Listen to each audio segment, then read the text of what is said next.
Okay, in this video I'm going to show you a trick with delay that can really only be done with an analog delay, or at least an analog simulation, which is what I'll be using in this video. But if you tried to use, like, say, the standard stock delay that comes with Pro Tools, it wouldn't give you the same result as what I'm doing here. Now this is kind of an old school trick. You heard it a lot when the like psychedelic bands like Pink Floyd use this kind of thing on it. So let me start by go ahead and setting it up. So on this synth track right here,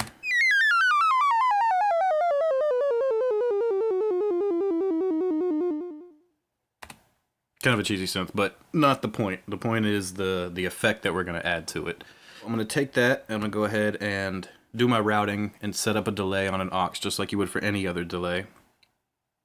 So I will go and let's see, we'll set the bus.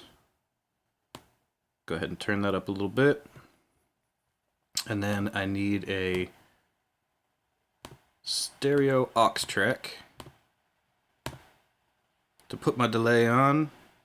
Make sure that the input of that track is the same bus that I'm sending to, which is delay 2. And I'll go ahead and open up. I'm going to use H delay for this. It's from Waves, but it's an analog delay simulation, which, as I mentioned, is what you need for this to really work properly. I'm going to set it to milliseconds. The reason is because I don't want this delay to snap to tempo. Whereas if I set it to BPM or host, it's going to snap to the different note values, and I want a smooth transition from it. So go ahead and crank the feedback up a good bit. And I'll give you an idea of what we're going to do. It's really just kind of playing with that delay time.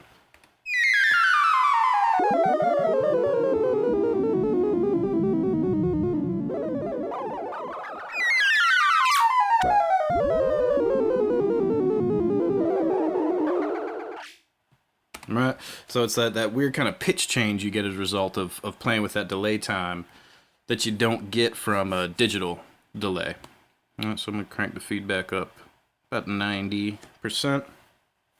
And you got to be careful with this particular plugin though, because you can actually put the feedback up. You can put it above 100. I don't know why, because that's the result that you get right there, is that squealing feedback. So I'm going to put this about 90%. And then I'm going to automate the delay time. To automate a plugin in Pro Tools, you got to hit the little auto button there. And I'm going to automate the delay time in seconds. I'm also going to automate the feedback at the end to come back down. Alright, so let me flip to my edit window. And so this track here, I'll call this analog delay. Now that I've set those parameters on the H delay for automation, they show right here, and I can just go to it and I can just draw it in. So I'm going to use the grabber tool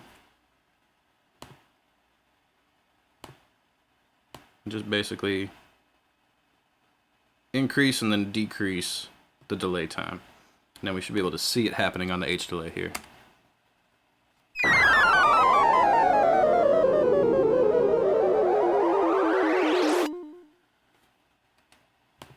Okay, change it up a little bit though. Slow it down. Have it last a little longer. Let's see how that sounds.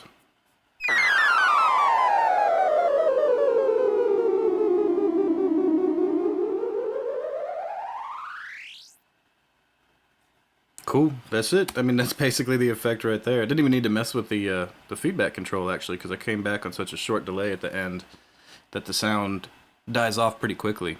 But yeah, again, so as long as it's an analog simulation, you can do this kind of effect. Just automate the delay time, and you get those kind of cool wobbling pitch changes as a result. So I'll go ahead and play it one more time, but that's it.